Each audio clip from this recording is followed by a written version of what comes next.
Одоо яг хэрэглэгчдэр бид тэр AI-ийн юуг яаж мэдрэх юм?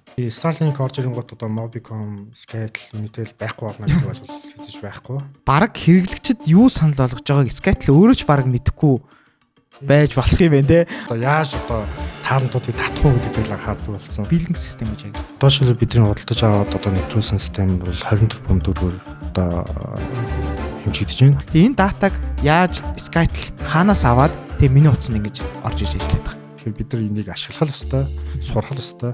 Тийм л зүйл. Тэгэхээр бид нар энд бол ямар ч гэсэн маш сайн бэлтгэлтэй л авах хэрэгтэй. Яагаад ийм их хэмжээний мөнгө зарцуулж ингэж шинэ билинг систем хийх шаардлага үүссэн. Тэгээ энэ бол бас одоо бидний нэлээд хүн сэдв байдаг. За сайн байцгаан сонсогчдоо та бүхэнд өдрийн мэндийг хүргэе. Тэгээд Newtek подкастаар ийм ойрхон уулзж байгаад бас баяртай. Ер нь бол ойрда байхан ревю контент хийж байгаад подкастаа хайцсан байж байгаад одоо нэлээд подкаст руугаа төлхөө орсон байгаа. За тэгээд энэ удаагийн зочноор болохоор Skytel Group-ийн мэдээллийн технологийн газрын захирал гээ үлзий ах маань оролцож байна. За танд өдрийн мэнд хүргэе. Өдрийн мэнд. За өнөөдөр болохоор үлзий ах дээр юу ярих вэ гэхээр мэдээж технологийн салбарын технологийн подкаст зочноор урьж авч оролцуулж байгаа. Тэгээд бид хоёр болохоор ер нь харилцаа холбооны салбарт гарч ирж байгаа одоо шинэ технологийн өөрчлөлтүүд юу байна? За тэгээд дээрэс нь Skytel Group маань өөрөө шинэ билинг систем нэвтрүүлж байгаа. Тэгээд би энийг ойлгохгүй амар удаад байсан байхгүй. Тэгээд нэлээд судалж байгаа. Энэ бол бүр ингээд дид бүтцийн бүр амар том шинжилэлт юм байна гэдгийг нь ойлгоод. Тэгээд энэтэй холбоотойгоор бас гой сэдвүүд ярилцсан. Дээрэс нь Skytel-ийн бас нэг өмнөх түүхүүдтэй холбоотой ер нь надад ийм сонирхолтой санагддаг сэдвүүдийн талаараас ярилцъя гэдээ урьж авчираад оролцуулж байна. За хамгийн эхлээд ер нь технологийн салбарын хүмүүс ерөөсөө төдийлөн мэддэггүй нэг shadow man гэж ярьдаг те. Та түрүү ярьжсэн бадрал захирлыг ураад оролцуулсан байсан гэдэг шиг. Таны одоо үндсэн ер нь мэрэгжил юу вэ? Та ер нь их сургууль хаана төгсөв? Их сургуулийн би таахаа таныг. За тэгээ. Шүтээсөө. Гитэмстэй. Манай дараг гитэмс биш. Шүтээсийн холбоо мэдээллийн технологийн сургууль гэж байна. За окей. Одоо тэр хоёр чинь нийлээд нэг сургууль болсон байгаа. Тэ. За би чинь болохоор 2002 онд 10 жилээ төгсөөд тэгээд тухайд бол конкурс гэж өгдөг байсан. Конкурсаа өгөөд тэгээд конкурсыг чи одоо сургуулийн тусна ч өгдөг байсан. Тэгээд нөгөө шүтээс чинь одоо баг хэдэн мянган хүчлээ өгөөл тэгэл нэгээс нь одоо авах квотоор бүгд ингэ нэг дугаарлуулж байгаа л тэгэл эхний хүүхэд нь хүссэн ингэ аваад явдаг. Хамгийн эхний хүүхдүүд бол бүгд л одоо нөгөө гитэмсийг сонгоол. За арай дундуур одоо тэрний араас орснууд нь бол нөгөө уулуур хаач юм уу эсвэл холбоо мэдээллийн технологийн сургуулийг сонгоо явчихдаг. Тэгээд тухайд би бол мэдээллийн технологийн мэргэжлэр юм уу эсвэл эмч болно гэж боддог байсан. Тэгээ манай нах цах маань эмч байсан. Тэгэхээр ахыхаа бас юг харахаар ихгүй санагдав. Тэгээд яг хуу шүтээс руугаа конкурс өгөөд нэг өссөн мэргэжил дээрээ тэнцсэн болохоор тэгээд тэр чигээр л мэдээллийн технологийн мэргэжлийг сонгоол. 2002 онд ороод 2006 онд төгсөөд тэгээд 2006 онд төгсөхөд бол нөгөө хаана ажиллах вэ гэдэг асуудал гарч ирсэн. Тэгэнгүүт тухайд болохоор ер нь хамгийн том компаниуд ч юм бол ерөөсөн Mobicom, Skytel тэгээд гадны компани, вендор компаниуд байсан. Тэгээд надад бол гадны компанид ажиллах нь илүү сонирхолтой байсан. Нэгт хил усаа хөгжүүлчин дээр нь тэр гадны том компаниудаас экспертүүдээс суралцах боломжтой байна гэд. Тэгээ яг ZTE гэдэг одоо Хятадын том телеком операторын яг салбар компаниг Улаанбаатар салбараа нэгээд 2 жил болчихсон байсан. Тэгээд нөхдүүд бол нэг 12 инч одоо оюутан шалруулж аваад тэнцээсээ 2 инч одоо тэнцвүүлнэ гэж ярьж ирсэн. Тэгэхээр би эхлээд тэрийг мэдээгүй ороод л яста гадны компанид орчлоо гоёлоо хахтай гэл орсон чинь 12 л ороод ирсэн. Тэгснэ 2 хүнийг нь 6 сар одоо ажилуулад тэгээ 2 хүнийг нь аавна гэхээр би гараа авчихсан. Тэгэхээр тухайд нөгөө Newcom Systems гэдэг нэг Mobiгийн нэг охин компани гэдэг байсан. Лавга захирал тухай захирлын ажилласан. Тэнд болохоор надад ажлын санд нэрсэн байсан. Тэгэхээр тэндээ очиод би ер нь угаасаа ажил нь байгаа юм чинь би тэнд очиод ажиллагаа гараа авчихсан. Тэгээ нэг хэсэг сар ажиллаад аваа нэг тэндээ тэнцэж мэдэлжинглэх бол байжсэн чинь нөгөө ZTE-ийн нэг дарга нь солигдож таарад тэр нь болохоор за ер нь юу вэ энэ өмнө гарын авсан тэр нөхрий чи очиж дуудаад тэр уулзъя тэнцэх юм бол заавал тэр туршилтаа хугацаахгүй шууд аавъя гээд тэгээ наваад дуудаад нэг 3 төрлийн шалгалт аваад англи хэл одоо техник тэгээ компьютерийн ур чадрын шалгалтууд аваад тэгээ тэрэн дээр нь тэнцээд тэгэл одоо ZTE-д тэнцээд тэндээ би нэг 5 жил ажилласан 2011 он хүртэл. За тэгээ 2011 онд би 95 жил ажилласан. Одоо энэ бол бас хөрхэн туршлагатай болчлоо. Одоо энэ салбарынхаа компаниудад орж ажиллая гээд. Тэгээд тухайн үед чинь G-Mobile, Skytel тэгээд Хаан банкнаас бас бас байсан. Тэгээд энэ гуравсаа харж байгаад ер нь надад бол Skytel хамгийн гоё. Ер нь сэтгэлд айгүй ойрхон байдаг компани л да. Анхнаасаа ер нь анх нөгөө 10 жилд багч тэр оюутан багч тэр ер нь нөгөө Mobicom маань жоохон үнэтэй. Тэнгууд Skytel ч болоод нөгөө оюутнуудад бол хөөрхөн яг тааламжтай байгаа гэдэг. Тэгээд ер нь их сэтгэлд ойрхон байдаг ус учраас Skytel-аа сонгоод 11 онд орж ирсэн. Тэгэхээр тухайн 3 компаниас ер нь хамгийн муу санал нь бол яг хөгжилтэйгээр хэлэхэд бол Skytel ажилласан. Гэхдээ Skytel-аа сонгоод орсон. Тэгээд тэндээ 11 онд ороод би чинь бас нэг 5 6 жил ажиллаад солино гэж бодсон чинь. Тэгэл нэг бичиж одоо 2025 он болцсон. Энэ компанид одоо нэг сонирхолтой явж байна. Та гэхдээ яг анх яг юунаас болж энэ салбар руу орох болов? 2006 он гэхэр чинь тий. 2020 онд төгссөн гэхэр чинь 2002 онд ингээл технологийн салбар малбар гэж баг ярьдаг байсан юм уу? Яг хоо технологи гэхээр ерөнхийд нь бүгдийг ярьчихлаа байх л. Яг мэдээллийн технологи энтер гэл тий. Энтер гэж ярьдаг. Тэр бол одоо бидний үеийнхэнд бол яг л нөгөө юу байсан ш нөгөө компьютерийн хичээл ордог мэдээллийн юу лээ мэдээлэл зүү гэдэг нэг хичээл ордог байсан. Тэр хичээл чинь нэг 8 9 дугаар ангиас эхэлж орсон. Тэгэл нөгөө оронгууд чинь нөгөө өрөө дөрвөн компьютертай амар гоё. За тэгэл нөгөө компьютер дээр чинь суунгууд нөгөө нэг флоппи карт хийгээл шатан матад тоглолдог. Тэр айгу сонирхолтой байсан. Тэгэл за энэ ер нь өстой гоё юм байна гээл. Тэгэл ер нь тэндээсээ л ер нь эхлээл явсан тий. Яалтчгаа одоо тэгээд энэ шүтээс гитэмсийг ингээд тэр үед төгссөн хүмүүс одоо бүгд ингээд нэг юм салбарын тэргүүлэхүүд болцсон. Одоо миний подкастт баг одоо энэ чи 15 дахь дугаар ахгүй юу. Тэгэхэд баг та баг ингээд 8 дахь уу 9 дахь баг тэр шүтээсийн энэ төгсөгч болж орж ирж байгаа байхгүй тий. Тэгэхээр за Skytel компанийн хувьд та одоо ингээд 14 жил ажиллачлаа. Анх гэхдээ би танаас нэг сонирхолтой асуулт асуугаа. Та ингээл анх ингээл ажилд ороход ингээл тийм ярилцлага өгч мөгөөл ингээл тийм янз бүрийн системүүдийг давсан байж тээ. Одоо та өөрөө баг ингээд нөгөө нэг ажил орох ч хүмүүсээр шалгадаг болсон багт тий. Тэр үеийн арга барил одыг арга барил шал өөр юм уу тийм. Тэгсэн. Тухайд Skytel-д ороход би баг 3 төвшний хүмүүстэй уулзчихсан. Хамгийн сүүлд нь SEO-той уулзчихсан. Тэг. Ер нь бол ажил тавтаа маш удаан, маш их шалгаж, маш их одоо нөгөө юу авч явдаг байсан.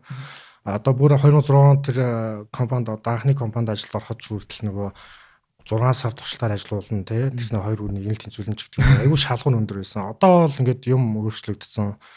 Одоо гойдог болоод байна шүү дээ ажил. Хүмүүсийг одоо яаж одоо таалантуудыг татах уу гэдэг дээр л анхаардаг болсон. Тийм л цаг үе ирчих. Тэгэхээр бид нар бас илүү хурдтай шийдвэр гаргах шаардлагатай болсон. Тэгээд бас нөгөө хүнийг бол шууд одоо туршлагатай гэхээс илүү хөгжих боломжийг илүү хардаг болсон. За энэ хүн үнэхээр хандлага нь хэрэг хөгжих боломж байна уу? Тэр нь л илүү суралцах чадвар нь илүү чухал болсон. Тэрнээс одоо бид нар нөгөө технологи ийм хурдан өөрчлөгдөж байгаа цаг үед чинь бол нэг мэдлэг нэг юм сураад авсан хүнийг тэр үгээрээ л одоо ажиллаад гэж хэлж чадахгүй болсон. Тэр хүн гол нь суралцах чадвартай л хэрэгтэй болчиход байгаа. Одоо тэгвэл ийм 2011 онд таныг одоо Skytel-д орж явахад одоо тэр үеийн одоо хэрэглэгчийн тоо тий. Тэгээ одоо ер нь хэр нөхцөл байдал өөрчлөгдсөн байна. Тэгээ өөр ингээд салбарууд руу орсон ч юм уу тий өвтө тий одоо юуны телевизийн салбар малбар руу орсон тий. Тий. Тухайн үед бол зөвхөн мобайлын үйлчлэгээ одоо зөвхөн гар утсаар л ярьдаг, мессеж явуулдаг. За тэгээд датаг бол нэг дөнгөжл нэг баг хурдаар ашиглаждаг эхэлчихсэн үйл тий. Одоо бол бид нар чинь яг ингээд бүтээгдэхүүн үйлчлэгийг ингээд харах юм бол баг ер нь баг 10 хэд ч хэдүүлээ нэлээд олон болсон. Одоо шил мобайл байна тий, IPTV байна, интернет байна. За тэгээд нөгөө Go Plus гэдэг манай өвдөлтийн үйлчлэг байна. За тэгээд WiFi, Call-ий гэл ингээд тоолохоос нэлээд олон тийм байна. Бүтээгдэхүүн үйлчлэгтэй болсон байгаа. Хэрэглэгчийн бааз ер нь одоо хэдэн хэрэглэгчтэй байна? Бид нар бол ер нь сая ер нь бүх одоо юунуудынхаа үйлчлэгнүүдийнхаа хэрэглэгчийг тоолох юм бол ер нь сая болсон байгаа. Одоо манай мобайл чинь 800 хэд мянгаар авцсан. IPTV нэг 56 мянга ч юм уу 60 мянга ч юм уу. Тэгээ бусад одоо өвтөд дээр жил 260 мянга ч хэдүүлээ дээ. Ер нь нэг тийм сая руу төгсөн байд шүү. Nice. Одоо ингээл та түрүү ярьж анх ингээл Mobicom яг үнтэй ингээл санагддаг байсан ингээл тий. Одоо Mobicom чинь 99 95 гэдэг дугаараар эхэлдэг тий.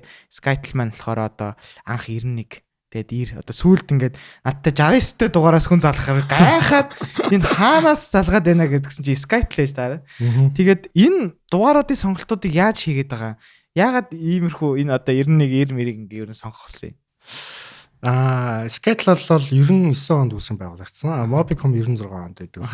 Тэгэнгუთ Mobicom бол эхэлж гарснараа хамгийн гоё дугаарыг сонгоод авсан. Дараа нь манайх бол 99-ийн дараа хамгийн гоё нь аль нь вэ гэж байгаа л 91 96-гийн сонгоод явж ирсэн. Тэр ингээд сонголт хийдэг юм байна тий. Тийм тухайд бол одоо сонгосон л ах та би бас яг хажууд байгаа хэлж чадахгүй. Гэхдээ ер нь бол сонгосон л ах гэдэг юм. Энэ бас аяга сонирхолтой санагдав. За тэгээд та дөрөв хэлж штэ дата матаг бол хамгийн ингээд баг хурдаар ингээд борлуулдаг байсан ингээд. Тэгээд энэ бүхний чинь цаана одоо ингээд энэ дугаар дата тэгээд одоо энэ төлбөр мөлбөрийн системийн цаана бүгдэн дээр нь биллинг систем гэдэг нэг юм ингээд юм яваад байгаа тий. Тэрийг хоёлаа та ингээд маш энгийнээр манай сонсогчдод тайлбарлаж өгөх юм бол яг биллинг систем гэж яг юу? За тэгээ биллинг систем нь болохоор анх бол одоо юу зөвхөн одоо хэрэглэгчийн одоо бүртгэлийг хийх тэгээ хэрэглэгчийн одоо хэрэглээг нь тооцоолох тийм л үүрэгтэй байсан. Анхны одоо үүрэг нь бол одоо төлбөр бодолтой биллингийг нь яаж зөвхөх вэ? Одоо наава 1 минут 30 секунд ярихад тий 2 минутаар нь тооцоод явах юм уу? Яг 90 секундээр нь тооцоолох юм уу? За 90 секундээр нь тооцоолохдоо хэдэн төгрөгийн тарифаар тооцоолох уу гэд яг тэр тэмхүүл шиг үүрэгтэйс. Тэгээд нөгөө технологийн хувьсгал маань явсаар агаад одоо бол нэгт биллинг систем маань бол маш олон төрлийн системүүдтэй холбогдоод тэр олон системүүдийнхаа бүтээгдэхүүн үйлчлэгийг нэг бүтээгдэхүүн үйлчлэгийг гаргах боломжтой болгоцсон. Тэгээд тэр олон бүтээгдэхүүн үйлчлэгийнхаа биллингийг төлбөрийг бол одоо real time буюу одоо шууд одоо нав ярьлал бол одоо тухайн моментод нь төлбөрийг бодчихдаг. Тэ. За тэгээд цаашлаад бол нөгөө бүтээгдэхүүн урамшуулал гаргах үндсэн систем нь бас болцсон явж байна. За тэгээд мөн одоо нөгөө системүүд төр чинь нөгөө бид нар янз бүрийн үйлчлэг авахар тэрийг чи идэвхжүүлэх хэвээр идэвхжүүлснийхэн дараа нөгөө төлбөр мөлбөрийг нь одоо бодох хэвээр тооцоолох хэвээр за цуцлах юм бол төлбөрийг нь хасах хэвээр шиг тийм ингээд тэр бүх үйлдэлүүдийг хариуцж байгаа үндсэн бизнесийн одоо нөгөө суурь систем болчихж байгаа гэсэн. Нөгөө нэг өмнө ингэдэг байсан юм те. Одоо би 90 секунд ярьлаа гэж бодоход шууд ингээд 2 минутаар тооцоод төлбөрийг нь авчдаг байсан те. Одоо энэ шинэ биллинг системээр илүү personal ингээд болж эхэлж байна те. Ингээд нөгөө нэг цаатлын төлбөрийн систем илүү уяатан бодогдоод яг чи одоо те 89 секунд ярьсан л бол яг 89 секундын төлбөрийг төлнө. Тэгэхээр тэр нь болохоор шууд ингээд лайв тайм тооцогдоод байж идэг. Өмнө нь бол тэр нь болохоор яг ярьсан өмнө бас яг 90 секундээр ч юм уу тооцоолох болно. Тэр нь бол ер нь өөрчлөгдөв. Одоо 90 секундээр нь тоолж болно, 80 секундээр нь тоолж болно. Одоо гол давуу тал нь гэх юм бол одоо нөгөө personalized service буюу одоо яг нөгөө хэрэглэгчд нь өөрийнх нь зан одоо хэрэглээнийхэн зан төлөвтөнд тохирсон бүтээгдэхүүнийг одоо санал болгох боломжтой болчихж байгаа. Өмнө нь бол бид нар чинь нэг бүтээгдэхүүн гаргаад за та нар энийг хэрэглээрэй гэж ингээ өгчдөг гэсэн бол одоо бол за та бол арай дата хэрэглэдэг юм байна. Танд энэ бүтээгдэхүүн тохиромжтой. Та арай их ярьдаг юм байна ч гэдэг юм тий. Одоо тэнгууд энэ системээ ингээд орлоод ирчихээр тэгээд таны түрүүний ярьсан шиг IPTV тэгээд OTT платформуудынхаа одоо хийж байгаа та ингээд Skytel Group-ийн хийж байгаа ингээд бүх зүйлсүүдийн арталт нь ингээд айгуу гоё ингээд зэгцтэй холбоод эхэлчихэж штэ тий. Тэгээд тэр хүний одоо илүү personalized за та яг ийм кино үзүүл яаж ийн те эсвэл ийм төлбөрөөр та тэгвэл ийм одоо дата авбал яаж ийн гэдэг тийм одоо илүү personalized option гаргаж өгч болж байгаа юм те. Тийм тийх боломжтой болж байна. Тэгмэд энэ хэмжээний том өөрчлөлтийг хийхэд ер нь хэр их хугацаа авав? Тэгээд хэр их ер нь мөнгө зарцуулагдав? Би зүгээр өмнө яг нэг бас яг энэ харилцаа холбооны салбарын хүнтэй ингээд ярьж байхад бол ингээд зардлаа бараг нөхгүй хэмжээний ингээд амар их зардал гаргаж энийг хийдгээ хэрэглэгчд ихтэй эсэргээрээ тэрийг маань юусоо ойлгодоггүй гэж ярьж байсан байна. Тэгээ энэ бол бас одоо бидний хувьд нэлээд хүн сэдв байдаг. Яг тэр биллинг систем нь одоо шил бидний худалдаж аваад одоо нэвтрүүлсэн систем нь бол 24 пункт төгрөгөөр одоо хэмжигдэж байна. Төслийн хувьд бол ер нь нэг дунджаар нэг дэлхийн хэмжээнд бол нэг 2-3 жил. За удах юм бол 4 жил болдог ийм төсөл. Бидний хувьд бол 20 сар буюу одоо нэг жил 8 сарын хугацаанд нэвтрүүлчихсэн. Гол юм нь юу вэ гэхээр бид нар өмнө нь бол IPTV дээр тусдаа биллинг систем те, мобайлынхаа хэсэгт бас тусдаа биллинг системтэй. Ингээд Go Plus-аас тусдаа биллинг системтэй. Ингээд бүгд тусдаа биллинг систем байсан. Тэгмээд одоо энэ шинэ биллингийн систем маань юугаараа давуу болж байгаа гэхээр бид нар бүх нөгөө одоо системүүдээ одоо мобайл, IPTV, интернет тэгээд Go Plus эдгээр бүгднийг нийлүүлээд бүгднийг нэг биллинг систем руу холбоод интеграц хийсэн. Тэгэхээр энэ маань одоо бидэрт ямар давуу тал авчирч байгаа юм бэ? Нэгдүгээр бол зардлаа хэмжиж байгаа. Бид нар тусны биллинг систем ахын бол мэдээж маш их одоо зардал гарна. Хоёрт нь бид нар зүгээр гадны одоо том компани биллинг систем нэвтрүүлээгүй. Тэрний хажууд бид нар өөрсдийнхөө одоо Монгол хүмүүсийн одоо оюун ухаан шингэсэн параметрыг хажууд нь бид нар ингээд нэмэлтээр хөгжүүлчихэж байгаа. Энэ маань бас бидний хувьд бол зардал хэмнэх бас нэг том юм болж байна. Одоо нөгөө машинаар одоо ярих төсөл ярих юм бол бид нөгөө моторыг нь одоо жишээлбэл Toyota гэж юм BMW-ийн мотор авчир тавиад босод одоо бид нар өөрсдөө хийж чадах юмуд бас байгаа шүү дээ. Монголчууд бол Монгол программистууд маш ур чадвартай болсон. Тэгмээд босод одоо хаалга дугуйч гэдэг юм уу тий өрүүлж гэдэг юм уу тэдрийг бид нар өөрсдөө хийж чинь. Тэгтэл одоо өрүүлгийг нь одоо юу гэдэг яг л нөгөө том газраас авах юм бол томблоноор авна шүү дээ. Тэгжиж бид нар нөгөө бас зардлаа оновчтой байлгах. Дээр нь манай одоо юу гэдэг өрүүлгийг нь гаднаас судалж авах юм бол мөнгө гадагшаал орсно. Бид нар Монгол хүндээ мөнгө төлөөд Монгол хүнийхээ хийсэн юм хэрэглэх юм бол тэр мөнгө маань Монголд л хэрэглэнэ гэсэн. Та түрүүн жил 6 сар гэсэн үү? Жил 8 сар. Жил 8 сар. Ер нь бол олон улсад бол 2-3 жилийн хугацаа авдаг гэж шүү дээ. Миний зөвхөн ингээд бараг жишээ авч ярмаар байгаагаар энэ орн ингээд метро барьж байгаа юм шиг төслөө багх тэ ингээд софтверийн төвшөнд ингээд бараг метро барьж байгаа юм шиг тэ. Үнийн дүнж хүртэл айгүй өндөр авж байгаа хугацаан ч гэсэн айгүй өндөр. Яаж ингээд олон улсад 2-3 жил болдог ажлыг ер нь ингээд жил хагас болгоод оруулаад ирв.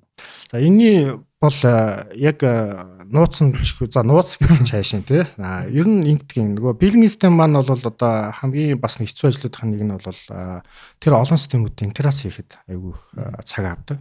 Интеграц нэг нь зүгээр API ч юм уу эсвэл одоо provision-ийн интерфейсийн ч юм уу хэдэн ийм холболтын интерфейсүүдийг нь холбох тухай биш. Тэр систем цаанаа яг яаж ажилтдаг вэ? Ямар локер ажилтдаг гэдгийг маш сайн ойлгож иж биллинг систем тэр интеграц хийх хэрэгтэй байдаг. Тэгэхээр би өөрөө төслийнхаа багийг бүрдүүлэхтэй болохоор илүү тэр нөгөө цаа систем дээр ажилтдаг experience хүмүүсээ төслийн багтаа илүү төлөхөө оруулаад тэгээ би өөрөө болохоор яг нөгөө core engineer гэсэн. Анхнаасаа бол нөгөө IT-гаар төгссөн ирнэ core network буюу одоо мобайлын цэглэн холбооныхаа салбар дээр явж байгаад буцаад IT руугаа эргээд ирсэн баг. Тийм учраас нөгөө давааталтай тий та цаана юу болоод байгааг мэдээд байгаа учраас наан юу өстэй байгааг мэдж байгаа. Тэгэхээр энэ маань айгүй цаг хугацаа юмчиж байгаа. Nice. Окей. За тэгвэл одоо нэг ийм асуулт байна. Яагаад Skytel шууд ингээд биллинг систем ингээд солих болов? Тэ. Одоо энэ өмнөх нь тийм амар хуучин байсан юм уу те? Одоо зөвхөн надад болохоор ингэ санагдаад байгаа байхгүй. За яг би хэрэглэгчийн өнцгөөс ингээд харж иж болно. Тэгэл 20 тэрбум төгрөг гаргаал те. Тэр нэг хэрэглэгчдэр стил ингээл цаана ингээл 50000 төгрөгөөр 2 ГБ дата аваар гэдэг л интерфейс нь харагдаал явж байгаа шүү дээ. Яагаад ийм их хэмжээний мөнгө зарцуулж ингэж шинэ биллинг систем хийх шаардлага үүссэн юм? За одоо биллинг систем маань бол одоо ер нь технологи маань бол амар хурдтай өөрчлөгдсөн. Бид нар бол үндсэндээ солих ёстой хугацаагаа бол жоохон хойшлуулсан. 2012 онд 13 онд бид нар одоо хуучин биллинг систем анх нэвтрүүлж ирсэн. Одоо мобайлын хувьд IPTV-гүүд бол бүр 11 онд байдаг ч үлээ. Тэр одоо хоёр биллинг систем бол бид нар жишээлбэл барыг 10 жилийн шахуу ашигласан. Ер нь тултал нь ашигласан л байгаа байхгүй юу? Тэгтээ бас ямар ч гэсэн бид нар бүтээгдэхүүн үйлчлэгийн урамшууллуудаа гаргаад явж байсан. Одоо бол шинэ технологиуд маань ямар болсон бэ гэхээр нэгдүгээрт үүрэн технологиудаа суурилсан. Одоо ашиглалт үйлчлэгээ зардал талаас бол маш хямдтай болсон. За хоёрдугаар тийм бол нөгөө гаргаж болох бүтээгдэхүүн үйлчлэгийн урамшууллын тоо бол асар олон болсон. Яаж бүтээгдэхүүн урамшуул гаргаж болно.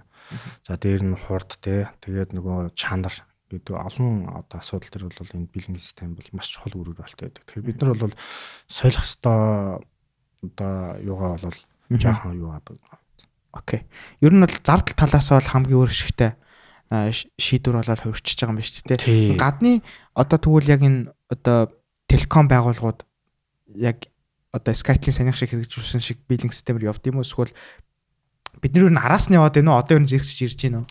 Зэрэгсэн. Ер нь Монголд бол хамгийн сайн явж байгаа салбаруудын нэг бол одоо телекогийн салбар гэдэг чинь. Бид нар бол ер нь технологийн хөгжлөөс ер нь хоцролдоггүй шүү дээ. Банк телеком хоёр л тийм банк телеком хамгийн их технологийн хамгийн олон технологийн ажилтан те. Технологитой хамгийн их мөнгө зардаг салбарууд те.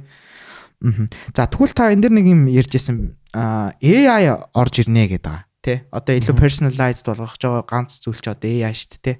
AI орж ирлээ гэж бодоход одоо яг хэрэглэгчдэр бид тэр AI-ийн юг яаж мэдрэх юм? Тэ надад санал болгож байгаа юмыг нь ч юм уу одоо өөр нөлөөг нь.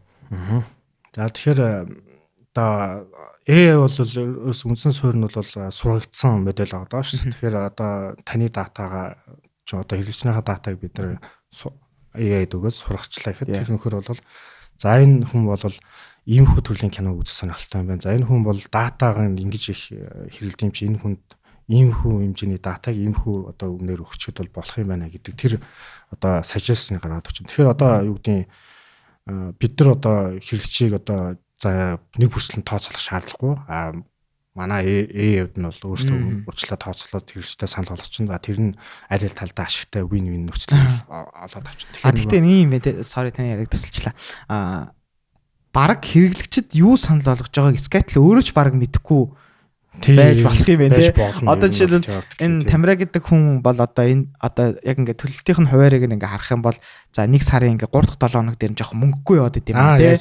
Тэгэнгүүт за энэ дурак 3 дахь 7 хоног дээр дата авах мөнгөгүй яваад ин чинь энд ингээ дараа төлөх боломжтой ийм одоо датаны опшн санал болгох гэдэг одоо суурнаа шууд тавигдсан. Зөв үү те. Nice. Маш сонирхолтой.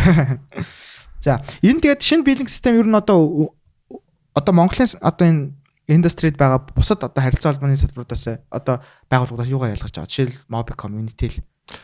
Ямар ч байсан гэсэн бид нар бол нөгөө маш олон системүүдээ нийлүүлээд нэг систем рүү холбож чадсан. Тэгэхээр одоо бид нар бүгднийг нь холбосон нэг одоо би жишээлбэл IPTV ширүүлдэг, mobile ширүүлдэг, Go+ ширүүлдэг байх юм бол зөвхөн одоо тус-тусны төлбөр төлөхгүй одоо хамгийн наазахын шинэ тус-тусны төлбөр төлөхгүй нэг биелэр төлчих болж байна те. Тэр бол одоо хамгийн том нэг бус таавал. Тэр нөгөө талдаа бол бид нар нөгөө зөвхөн нөгөө вендорс том систем аваагүй хажууд нь бид нар өөрсдийн CRM системээ хөгжүүлчихсэн. За дээр нь хажууд нь middleware системээ хөгжүүлчихсэн. Тэгэхээр энэ хоёр системээ ашиглаад бид нар бол ер нь системээ нээлттэй болж байгаа. Одоо түр янз бүрийн гадны 3 дахь байгууллагатай холбох, янз бүрийн холболт хийх, тэгээд одоо олон төрлийн үйлчлэг үзүүлэхэд бол ерөөсөө бүх талаараа нээлттэй болчихж байгаа. Одоо энэ шинэ билинг системтэй холбоотойгоор одоо үргэлжлүүлж хийх одоо шинжилтүүд, өөрчлөлтүүд ер нь юу гарч ирэх бол одоо яг уучлаарай. Одоо бол бид нар дөнгөж системээ нэвтрүүлчихсэн. Одоо ямар ч байсан нэг жигдрүүлтийн ажлууд бол явж байна. Гэхдээ ямар ч амжилттай нэвтрүүлээд дууссан. Одоо энэний цаашаа бол бид нар ч нөгөө ямар нэг юм авчгаараа одоо бүрэн 100% ашиглана гэдэг нь хамгийн том асуудал байдаг. Ихэвчлэн ингээл нэг 50-60% нь л ашиглачаал үлдсэн 40% нь ерөнхийдөө ингээд орчдөг талууд байдаг.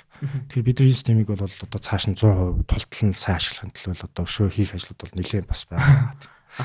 Тэгээд нөгөө нэг feedbacking процесс энэ дээр айгүй чухал байгаад байдаг шүү дээ. Skytel-ийн хувьд одоо яг энэ шинэ билинг систем дээр хэрэглэгчдээсээ ер нь Skytel-ийн хувьд яг feedback-ыг ямар сачмаар одоо технологийн баг дээр feedback-ууд ер нь ирж байна. Хэрэглэгчээс шууд технологийн баг руу ирж гин эсвэл дундуур нь одоо нөгөө нэг одоо customer service-ийнхан байдаг шүү дээ. Тэднээс ингээд та бүхэн ингээд нөгөө нэг датаг нэг багцлаад за ийм одоо фидбэкүүд байх шүү гэж ярьж байна. Тий, бүх одоо хэрэглэгчийн гомдол сандууд бол call center-ээр дамжиж ирнэ. Тэгээд тэр гомдлууд бол нөгөө тодорхой хугацаатай шүү дээ. Тэдэн минутын дотор шийдвэрлэх хэрэгтэй гэж ирдэг. Зарим одоо над дээр бол шийдвэрлэл ихэвчлэн найз нөхдөс аягүй фидбэк ирдэг. Окей. Одоо энэ билинг систем нь ямар ч ихний стейж нь ингээ ер нь болцсон гэж харж байна. Та ингээ цаашаа ер нь үргэлжлүүлээд тэгээд одоо энэ баг цаашид хэдэн жил баг явах систем гэж та нар харж байна. Ямар ч гэсэн 10 жил бол ажиллаа. Nice. За окей. Надад нэг юм сонирхолтой асуулт байгаад байдیں۔ Ямар ч хайлаа билинг систем бол яг хүмүүс бол ерөнхийдөө ингээд ойлгоцсон баг. Тэгээд билингтэй холбоотой илүү personalized болж байгаа гэдэг сая тэг гол хэрэглэгчдэр ирэх нөлөөллийг нь бол харчлаа.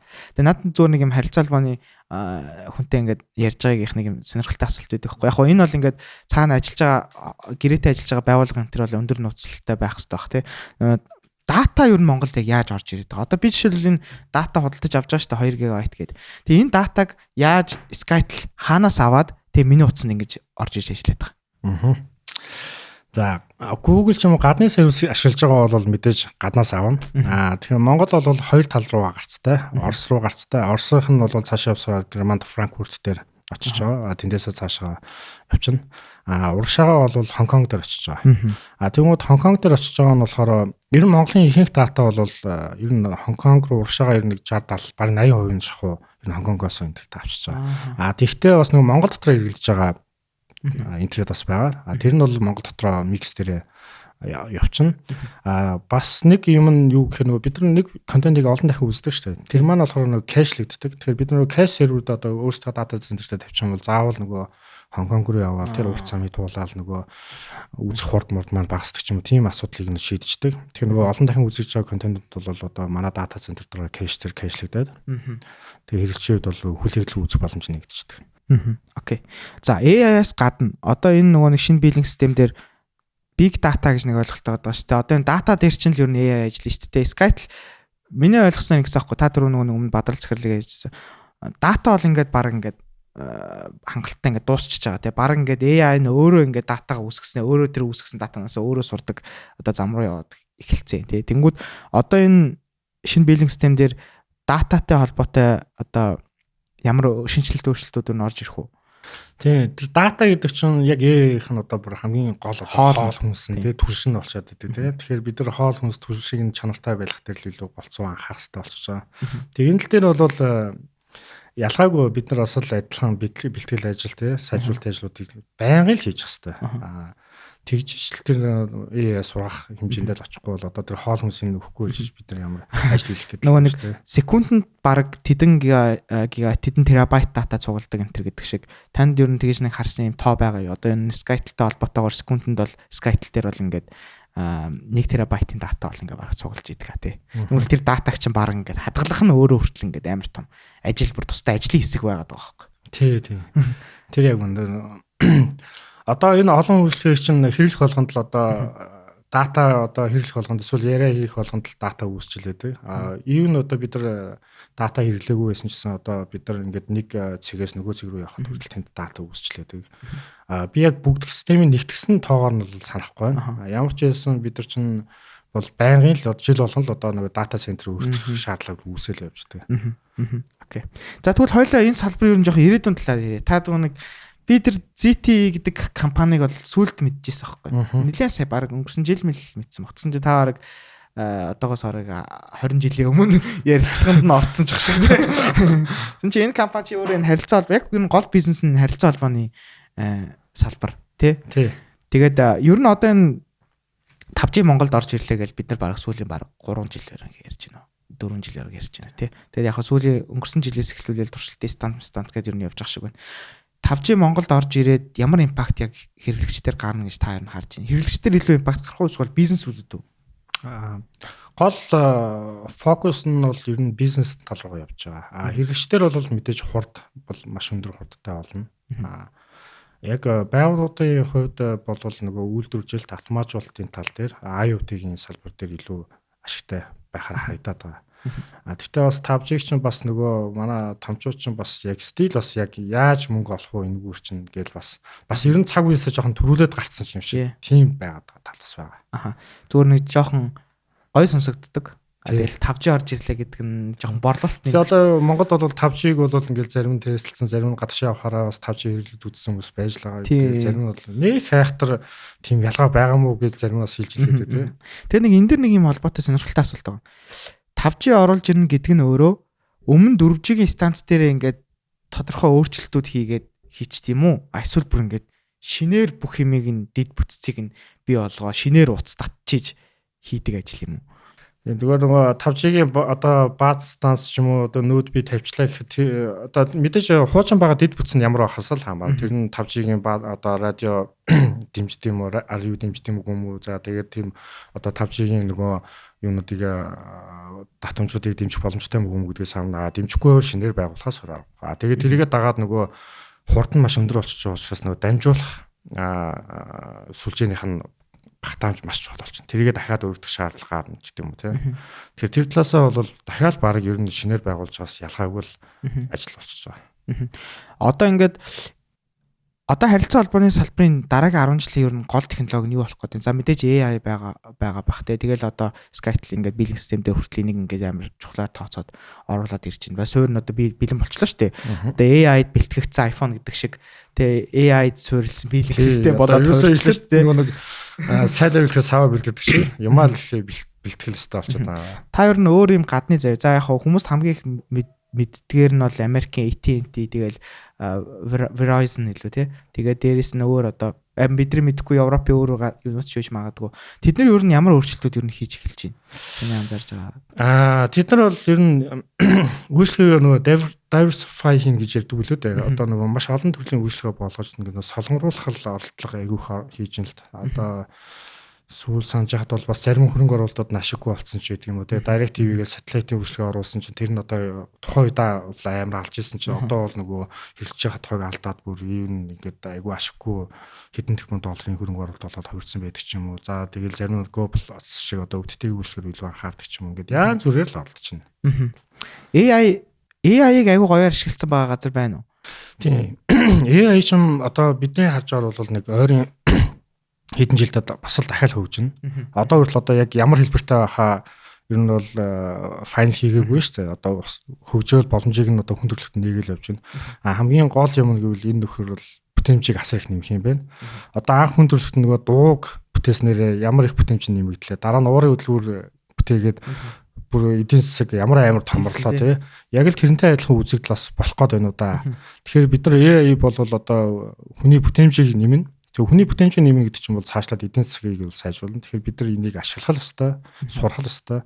Тийм л зүйл. Тэгэхээр бид нар энд бол ямар ч гэсэн маш сайн бэлтгэлтэй л авах хэрэгтэй байна. Одоо яг хөө тань та ер нь бол би таныг ингээд аягүй дататай ойрхон байдаг хүн гэдэг утгаар нь асууж байгаа.